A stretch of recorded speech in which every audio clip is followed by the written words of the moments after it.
ایک چیز تو یہ نہ دیکھیں کہ اس کو بھی اگر ہم ایک ضرورت معاشرتی ضرورت کے طور پر دیکھیں تو وہ تو ایک بات اپنی جگہ پہ ہے.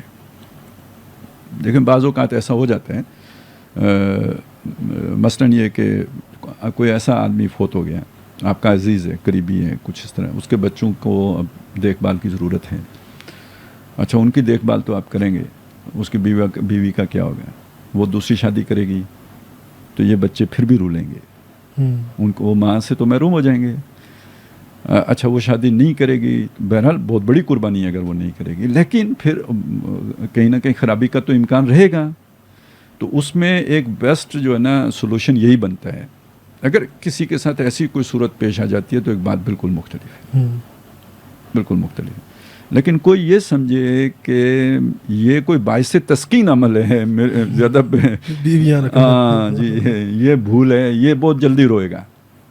نہیں, اس ڈیبیٹ کو اگر ہم سامنے رکھیں جو ابھی تک آپ نے کی ہے, تو اگر صرف سیکس کو مطلب شادی کے انسٹیٹیوشن کو آپ سیکشول گریٹیفیکیشن کا انسٹیٹیوشن سمجھیں گے تو پھر تو یہ بندے کے اندر مسئلہ پیدا ہوگا نا کہ میں ایک سے زیادہ ہونی چاہیے. بالکل, کیونکہ لذت جو ہے وہ تو آگے لے جاتی ہے. بہرحال میں اس کو چونکہ دین نے اس کی چھوٹ دی ہے, اگرچہ کہ اگر وہ آپ سورہ نساء کی وہ آیت دیکھیں تو اس میں بھی یہ ہے کہ تم اگر چاہو بھی تو عدل نہیں کر سکتے. مطلب محسوس ایسا ہوتا ہے, میں یہ نہیں کہتا کہ یقیناً ایسا ہی ہے یا مسئلہ یہ بنتا ہے نا, میں یہ نہیں کہہ رہا, مسئلے کی بات نہیں کر رہا.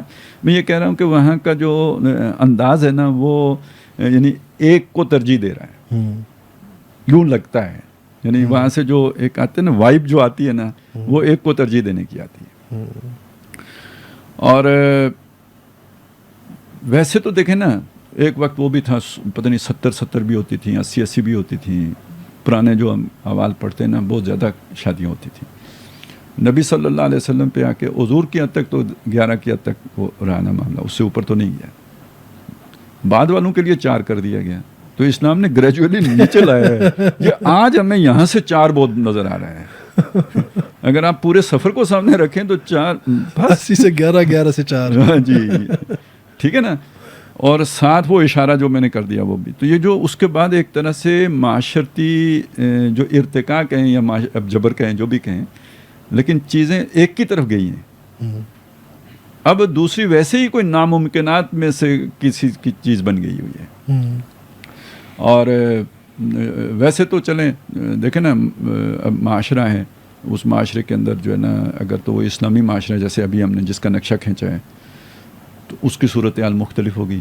اگر وہ معاشرہ ویسا ہے جیسے آج ہمارا ہے تو اب اس میں تو بہرحال آپ یعنی یہ والا نقشہ تو نہیں ہے, آپ نظروں کی حفاظت بھی کر لیں جو بھی کر لیں تو باہر معاشرہ آپ کو سپورٹ نہیں کر رہا. اب اس کی کوئی تلافی, اس کا کوئی کفارہ بھی تو ہے نا. اس معاشرے کو قائم کرنے کی جدوجہد کرنا, اور ادھر وہ جو ہم نے کہا تھا نصب العین ہونا, ادھر اتنا فوکس ہونا کہ یہ ایک ہی پہ قناعت کرنا. تو جب دین قائم نہ ہو تو ایک پر قناعت کرنا در حقیقت ضرورت ہے.